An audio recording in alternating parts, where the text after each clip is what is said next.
Hi, this is Brendan from the Hillsborough Public Library, and we're back after a brief hiatus from our I Blame Myself podcast. And I'm here with...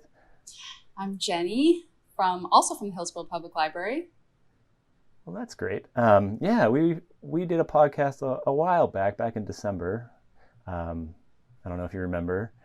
ASMR-themed library sounds, which you can go back, if you're missing the library, go back and find those library sounds and listen to us read passages, and it's very pleasant and nice. It's been a few months since we recorded an episode, and we're trying something new today. We are going to pick a movie from Kanopy, the streaming video service that the library subscribes to and that you, as a Washington County card holder, can get access to.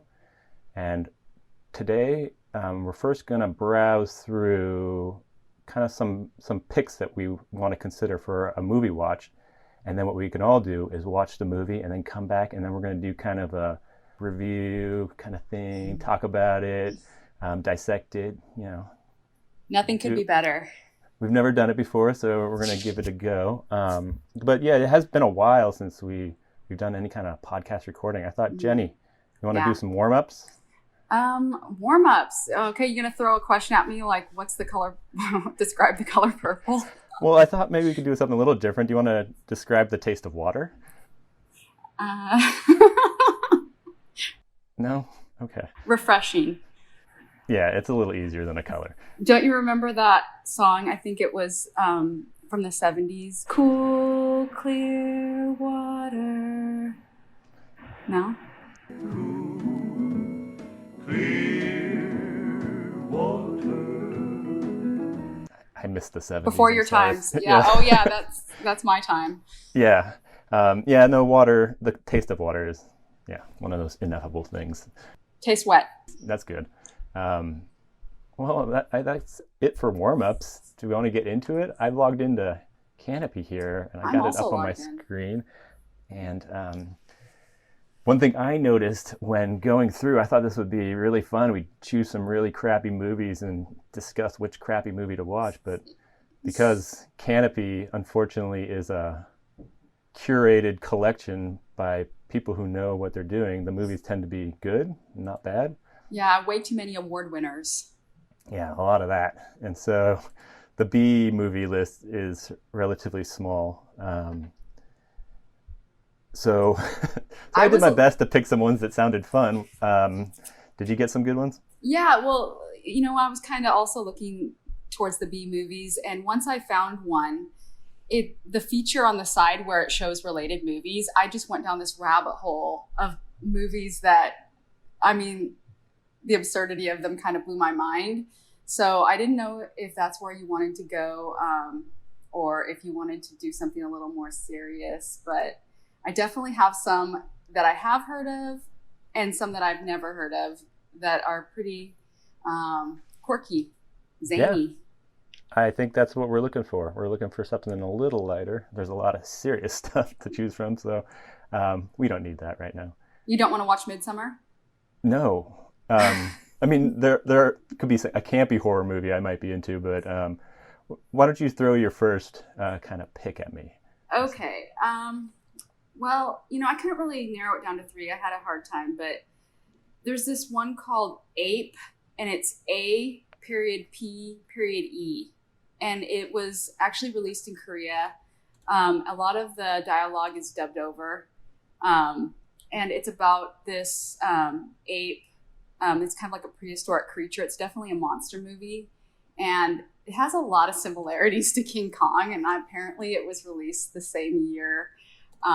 It's an old one.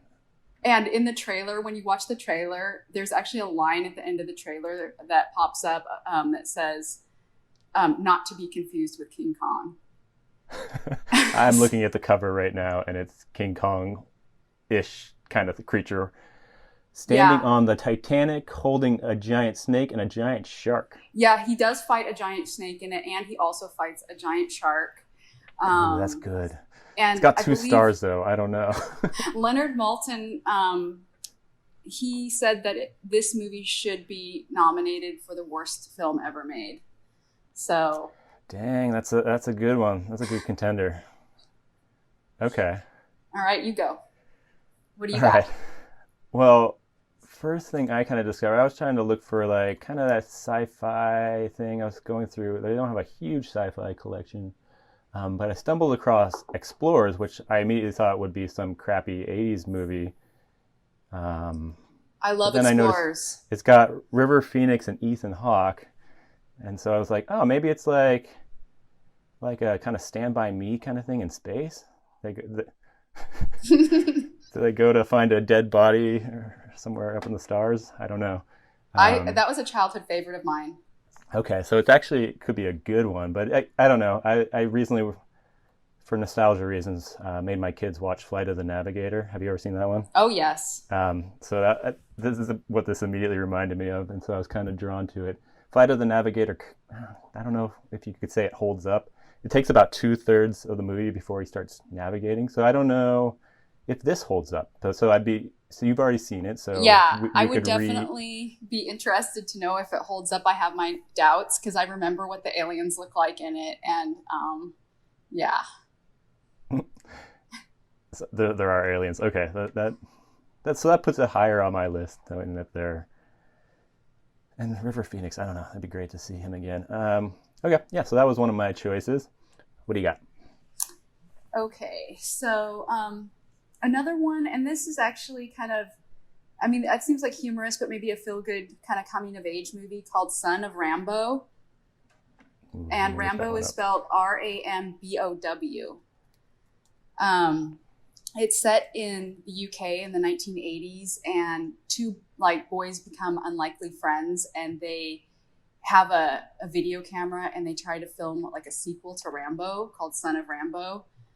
One of the boys is from a religion where he's not actually allowed to mix with any other children outside the religion, and he's not really allowed to use like technology and stuff like that. So he's kind of finding himself. The other little boy, he's like the school terror, kind of like the school bully.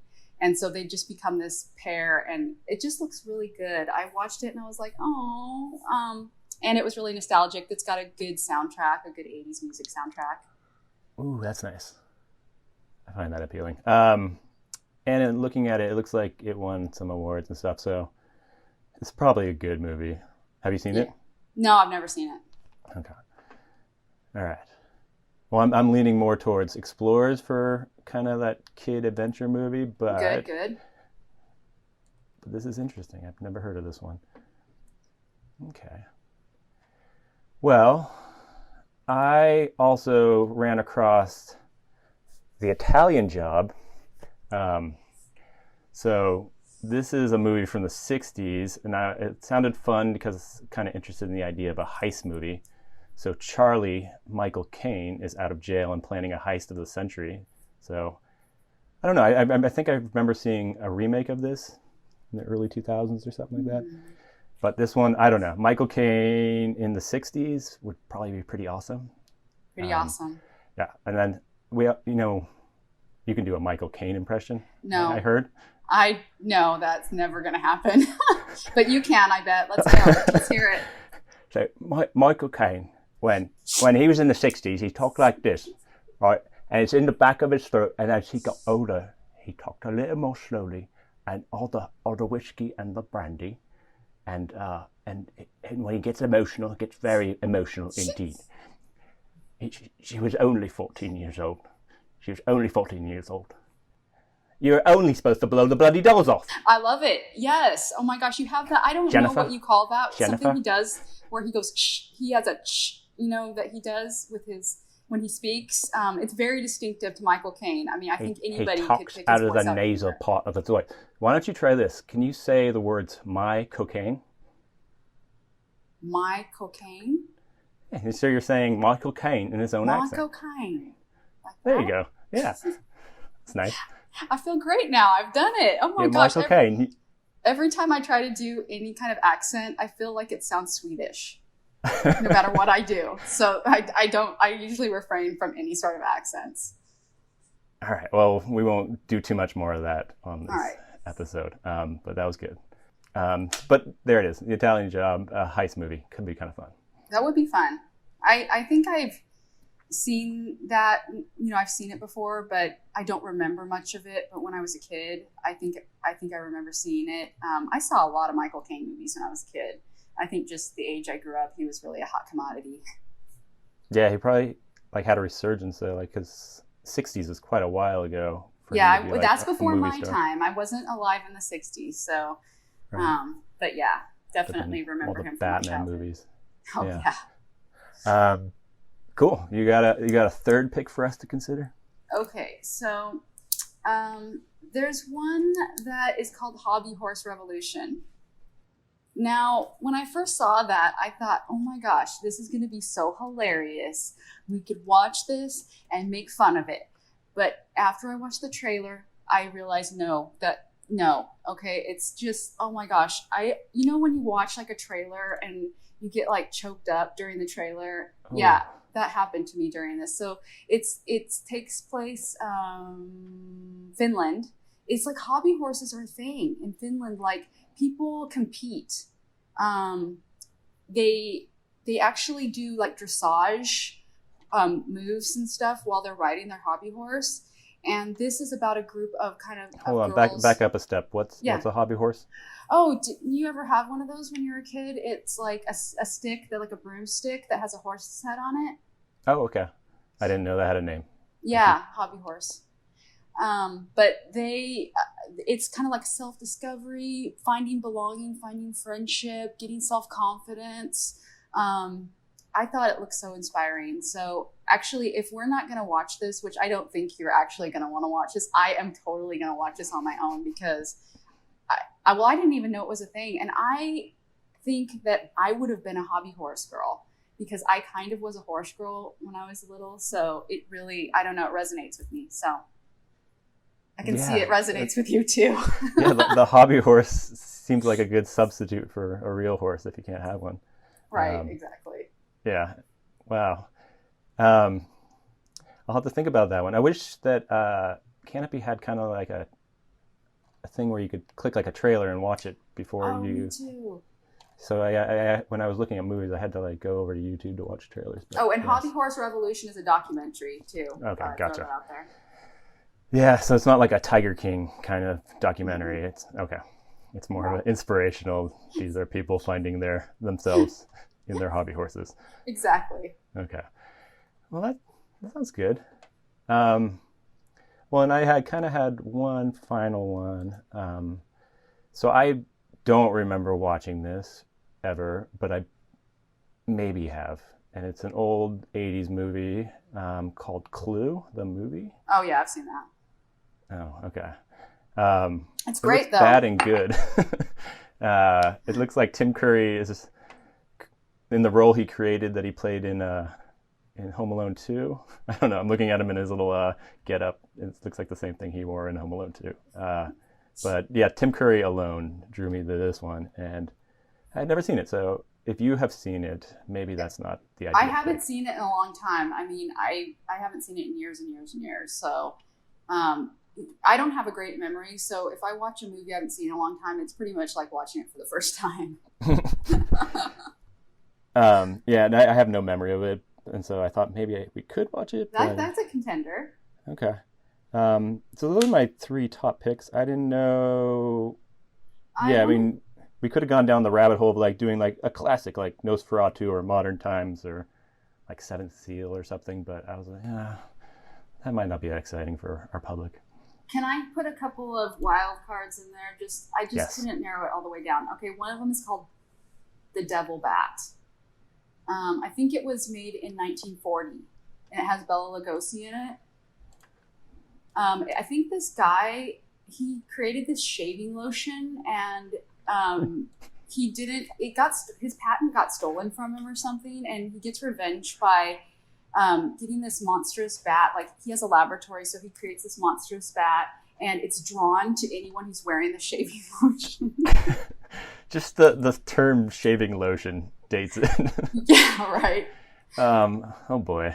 And the great Bela Lugosi, I did watch the trailer, and this is another one. I'm going to watch this. Okay, even if we don't watch this, I'm totally going to watch this because it looks hilarious. and good, and oh, it's everything I want in a horror movie. Yeah, and this is 1940. Wow. 1940, yeah. Okay. I mean, it's got a good hook there. You did a good book talk for this movie. Yeah. All right. I might have to pull up the trailer. We might have to have like a brief hiatus from the podcast. So I can Do you want to watch the trailer? Yeah. I don't know. We'll have to see. We'll have to figure out how are we going to pick. Did you have another wild card? I have one more wild card.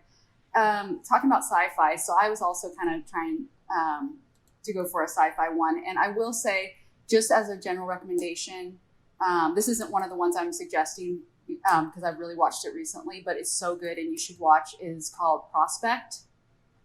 Did you see that? I can't remember his name right now. The guy from The Mandalorian is in it. There's lots of guys in The Mandalorian. Really good. Yeah. He's really awesome. I love him. He was in Game of Thrones too. So it's pretty recent, the last couple of years. Yeah. A teenage girl and her father travel to a remote alien moon. Okay. And I can't remember the actor's name right now. Now I have to look it up because I love that guy. He's a great actor. And he's been in a lot of other stuff too, but he was really excellent in this. And Pedro Pascal. Yeah, Pedro Pascal. The guy who played the Mandalorian.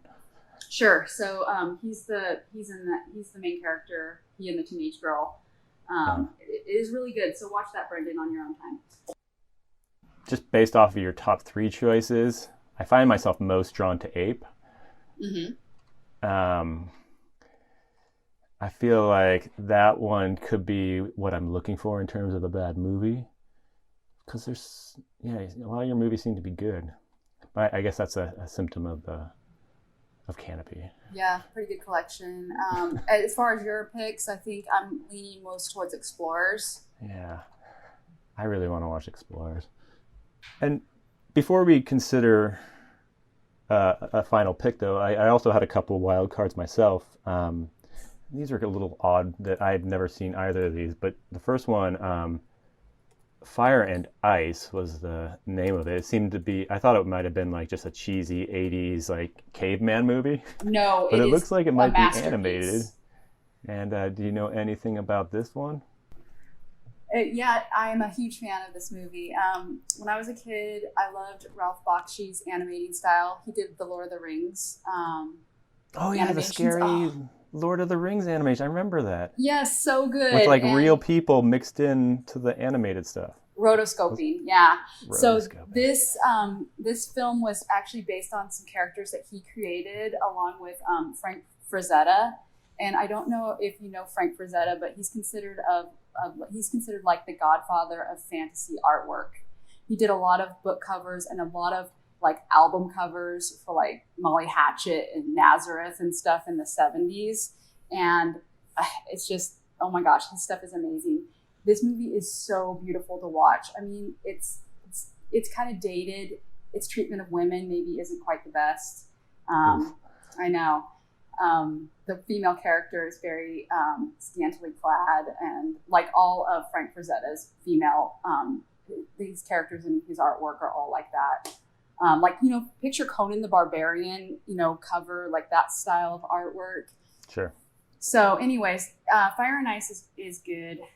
I'm biased though, because I love animation and I love rotoscoping, so I'll watch anything like that. Yeah, but maybe if it's got problematic characterizations, maybe that's not a fun one for us all to sit down and enjoy. It kind of takes you out of the movie a little bit when you're like, oh, I don't like that. And then I also found this one called Dreamscape, which looked like might be like a cheesy Indiana Jones ripoff. I'm not sure. No, it's a weird title. It's just, I'm looking at the cover now. I didn't even watch the trailer for this one. It's great. It's not an Indiana Jones ripoff in any way. I actually the guy's in a pair of pants, a white shirt, a leather brown jacket, and is holding a torch. And he's got like pretty much the exact same blonde woman from Temple of Doom holding his hand, and there's a little boy behind him. It's like pretty much the Temple of Doom is what it looks like. Maybe they were just trying to ride the coattails of that success with the artwork for the cover, but the story itself it's nothing like Indiana Jones. It's basically people that can travel into other people's dreams, and that and a lot of it takes place in the dream world. I loved this movie when I was a kid, but I had my kids watch it, and they hated it. So. Did you watch it with your kids recently, and did your nostalgia for it diminish? No, I still liked it, but I think I have really good memories of it. There wasn't a lot like it at the time. It was pretty different from what was out there. But my tastes have changed. I mean, I didn't love it as much, and I could definitely see some of the things that they pointed out. But yeah, I still think it's good, but my tastes have definitely changed. It doesn't exactly hold up 100%. But it is cheesy a little bit, but it is still good. It's still entertaining. I think you would like it. All right. Well, I have a list of movies to watch on my own as well. We'll see if this ends up with that list or if it's the one we watch. So, yes. Shall we pick the one we're going to watch? Yeah, let's pick. How are we going to do it? You can choose. No, I don't want to choose. Okay. Well, if I'm going to choose, let's see. I mean, the Devil Bat, that one kind of calls to me. So does Ape. But I really want to revisit Explorers because I just want to see if I feel the same way about it now that I felt about it when I was, 10. Yes. Okay, cool. I'm down with that. Let's see if it's got that Spielberg magic of the mid 80s going for it. Or if it's just a cheap knockoff with a couple of young actors that went on to bigger careers. Yes. So go ahead and make your way on over to Kanopy. Check out Explorers there. Mm-hmm. Give it a watch. We'll be back next week with a new episode of our podcast to talk about the 1985 classic Explorers and what we thought of it.